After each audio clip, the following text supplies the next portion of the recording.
தாய் வீடு டிசம்பர் 2025.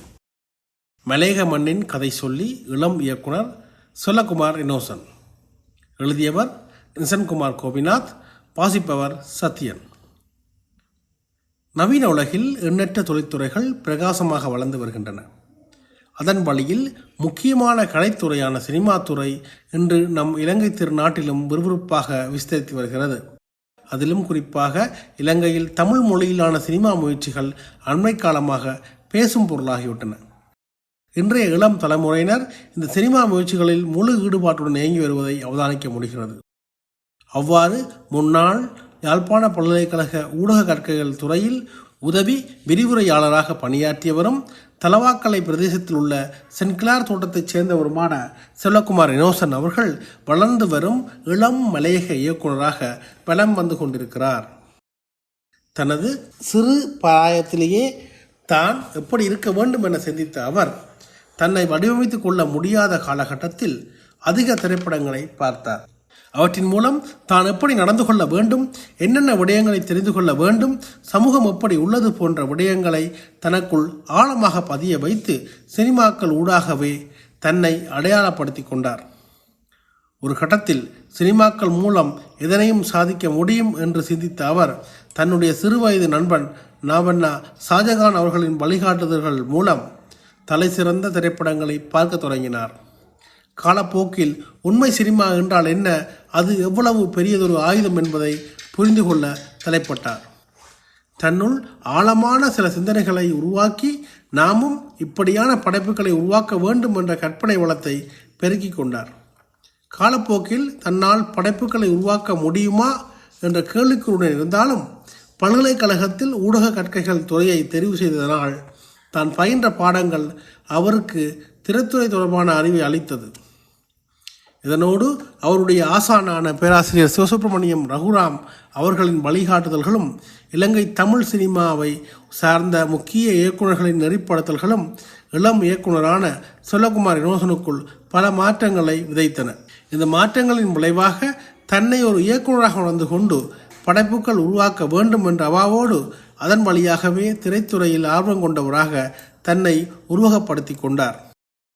இதுவரை காலத்தில் தன்னுடைய சொந்த படைப்பாக மன்சோறு, ஏமாளி, ஆசனம் என்ற 3 குறும்படங்களை உருவாக்கியிருக்கிறார். அத்துடன் இயக்குநராக மட்டும் அப்பா, ட்ரீம் போன்ற குறும்படங்களையும் இயக்கியிருக்கிறார். மேலும் தணல், வெளிச்சம் போன்ற 2 ஆவண திரைப்படங்களையும் உருவாக்கி இருப்பதோடு பல்வேறுபட்ட குறும்படங்களில் அனைத்து துறைகளிலும் செயல்பட்டிருக்கிறார். மேலும் இவர் ஊழி திரைப்படத்தில் உதவி இயக்குநராகவும் புஷ்பக 27 திரைப்படத்தில் ஒரு சிறிய கதாபாத்திரத்திலும் நடித்துள்ளார். மனிதி திரைப்படத்தில் துணை கதாசிரியராக செயல்பட்ட இவர் முன்னகர்த்தும் குழுவிலும் ப்ரமோஷன் டீம் பணியாற்றியுள்ளார். இதனைத் தொடர்ந்து மேலும் வரவிருக்கும் சில முழுநீள திரைப்படங்களிலும் தொடர்ந்து பணியாற்றியுள்ளார்.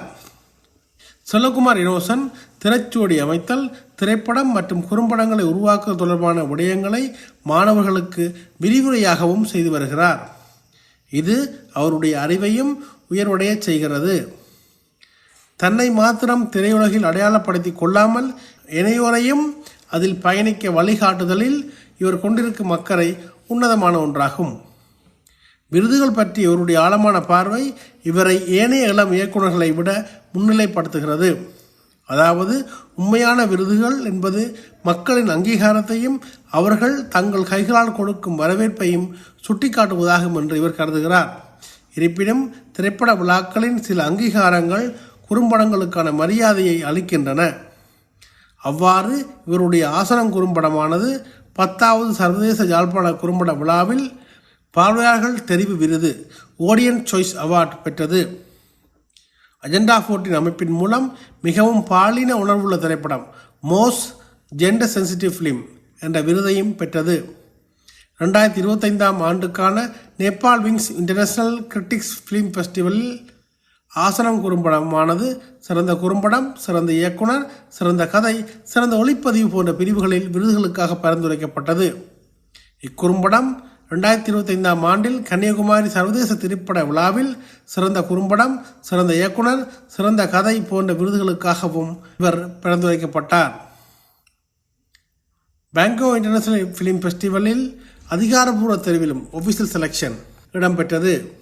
அத்துடன் அது நோர்வே சர்வதேச திரைப்பட விழாவிலும் யாழ்ப்பாண பல்கலைக்கழக குறும்பட விழாவிலும் திரையிடப்பட்டு பார்வையாளர்களிடம் அதிக வரவேற்பை பெற்றது. மேலும் 2025 ஆண்டுக்கான குவியம் திரைப்பட விழாவில் சிறந்த குறும்படம், சிறந்த இயக்குனர் போன்ற விருதுகளுக்காகவும் இப்படம் பரிந்துரைக்கப்பட்டது. இவருடைய முதல் படைப்பான மன்சோறு குறும்படமானது தனிக்கதை. எஸ்டிஜேஎஃப் ஹில்விட்டாஸ் நடத்திய இன்ஸ்பயர் திட்டத்தின் கீழ் 4 பல்கலைக்கழகங்கள் போட்டியிட்ட குறும்பட போட்டியில் inter university best short film குறும்பட போட்டியில் இப்படம் முதலிடத்தை பெற்றது. அதேபோல் விஸ்வசக்தி நிறுவனம் நடத்திய மலையக குறும்பட விழாவில் 20க்கும் மேற்பட்ட குறும்படங்களிடையே முதலிடத்தை பெற்றது. இப்படம் பேராதனை பல்கலைக்கழக மாணவர்கள் நடத்திய இலக்கிய விழாவின் குறும்பட போட்டியிலும் முதலிடம் பெற்றது. தனது குடும்ப உறுப்பினர்களை கொண்டே ஆசனம் குறுந்திரைப்படத்தை இயக்கியிருப்பது குறிப்பிடத்தக்கது. அதில் அவருடைய அம்மா, அப்பா மற்றும் தங்கை ஆகியோர் பிரதான கதாபாத்திரங்களாக நடித்திருந்தனர். மேலும் இந்த குறும்படமானது அவர் வாழும் மலையக சமூகம் சார்ந்த ஒரு முக்கியமான பிரச்சனையை சமூகத்தில் வெளிப்படுத்திய ஒரு சிறந்த படைப்பாக அமைந்திருந்தது. திரைப்படங்களை உருவாக்கும் போது கதையின் ஆழத்தின் மீதே இவர் அதிக கவனம் செலுத்துகிறார். தன் வாழ்க்கையில் கண்ட, உணர்ந்த, கேட்ட மற்றும் சமூகத்துடன் கேள்வி எழுப்ப வேண்டிய முக்கியமான விடயங்களை உண்மை சம்பவங்களின் ஊடாகவோ அல்லது அதை தழுவியோ தனது படைப்புகளுக்கு தேர்ந்தெடுக்கிறார். தேர்ந்தெடுக்கப்பட்ட கதைக்கு ஏற்ற சூழலையும் கதைக்களத்தையும் உருவாக்குவதில் தீவிர கவனம் செலுத்துகிறார். கதைக்குள் இருக்கும் பாத்திரங்கள் யதார்த்தமாக வெளிப்பட அவர்களின் இயல்பான பேச்சு வழக்கையே வசனங்களாக பயன்படுத்துகிறார். கதைக்கு சிறந்த திரைக்கதையை அமைப்பதோடு ஒளிப்பதிவில் மக்கள் இதுவரை பார்த்திராத காட்சிகளை உருவாக்க முன்கூட்டியே காட்சி படங்களை அமைத்து தயாராகிறார். தான் சொல்ல வருவதை நேரடியாக சொல்லாமல் சொல்லும் உத்தியே சிறந்தது என்கிறார். கதை சொல்லலில் சில மாயாஜாலங்கள் செய்யும் போது யதார்த்தமான திரைப்படங்களும் மக்களை இலகுவாக சென்றடையும் என்றும் அதுவே கதையை தூக்கி நிறுத்தும் என்றும் நம்புகிறார். தற்கால இலங்கை சினிமா ஏனைய நாடுகளுடன் ஒப்பிடும்போது அது விஸ்தரித்து வருவதாகவும் பல அறிமுக இயக்குநர்கள் தங்கள் திறமைகளை வெளிப்படுத்தி வருவதாகவும் இவர் குறிப்பிடுகிறார். எம்மிடம் இருக்கும் வளத்தை பயன்படுத்தி சிறந்த தயாரிப்புகளை உருவாக்க வேண்டும். மக்களுடைய தொடர்ச்சியான ஆதரவு, சிறந்த தயாரிப்பாளர்கள் மற்றும் படைப்பாளிகளின் அர்ப்பணிப்பு இருந்தால் ஈழ சினிமா மற்ற சினிமாக்களை விட உயர்ந்த தரத்துக்கு செல்ல அதிக வாய்ப்புகள் உள்ளன. சினிமா ஒரு பாரிய ஆயுதம்.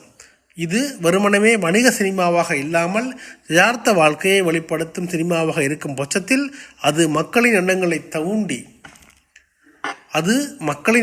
தூண்டி மிகப்பெரிய சமூக மாற்றத்தை நிச்சயம் ஏற்படுத்தும். பிரதேச வாரியான சினிமா உருவாக்கம் அந்தந்த பகுதியின் கலாச்சாரத்தையும் மொழி வழக்கையும் தேவைப்பாட்டையும் வெளிப்படுத்துவதாக அமையும் என்பதில் இவருக்கு நம்பிக்கை உள்ளது. மலையகத்தைச் சேர்ந்த இயக்குநர்கள் தங்கள் சமூகம் சார்ந்து பேசா பொருளை பேசுவதோடு சினிமாவின் மூலம் சமூக மாற்றத்தை எவ்வாறு கொண்டு வர முடியும் என்பதில் கவனம் செலுத்த வேண்டும். எமக்கான சினிமா எம் கதை பேசும் பட்சத்தில் அதன் மூலமாக மலையக சமூகத்தின் பிரச்சனைகளுக்கு தீர்வு கூட அமையலாம் என்கிறார். மலையகம் சார்ந்த படைப்பாளிகள் அனைவரும் ஒற்றுமையாக செயற்பட்டு தங்கள் படைப்புகள் மூலம் சமூகத்தின் தேவைகளை கொண்டு வர வேண்டும் என்றும் வலியுறுத்துகிறார். ஒரு இயக்குநராக மட்டுமல்லாமல் இலங்கை பிரஜையாக, மலையக தோட்ட தொழிலாளியின் மகனாக, படித்த பட்டதாரியாக பல பரிமாணங்களில் தன்னை காண்கிறார். மக்களுக்கு எது தேவை, மக்கள் எதனை சிந்திக்க வேண்டும், மக்களை எவ்வாறு நெறிப்படுத்த வேண்டும் போன்ற விடயங்களை வழிநடத்தும் ஒருவராக, கருத்துருவாக்க தலைவராக இருக்க விரும்புகிறார். ஒரு இயக்குநராக என்னுடைய கடமைகள் மக்களை அறநெறிப்படுத்துவதே ஆகும் என்று அவர் உறுதியாக கூறுகிறார். எப்போதும் ஒரு கதையை தெரிவு செய்யும் போது அது உண்மை சம்பவத்தை அடியொட்டியதாக இருக்க வேண்டும். காரணம், உண்மைதான் மக்கள் மத்தியில் நிஜமாக பேசப்படும். கற்பனை சம்பவங்கள் இது சாத்தியமா என்ற எண்ணத்தை உருவாக்கலாம். ஆனால் நடந்த உண்மை சம்பவம் மக்கள் மத்தியில் பேசப்படும் பொருளாக மாறும். கதாபாத்திர வடிவமைப்புகளும் உண்மை சம்பவத்தோடு தொடர்புடைய பாத்திரங்களாகவே இருக்கும். அந்த கதாபாத்திரங்களின் வசன நடைகளை ஆழமாக ஆய்வு செய்து எழுதுவார். கதையின் களம் மற்றும் காலத்தை அதன் போக்கில் விட வேண்டும். அப்போது அந்த கதாபாத்திரம், அந்த கதை தனக்கான விடயங்களை உருவாக்கும்.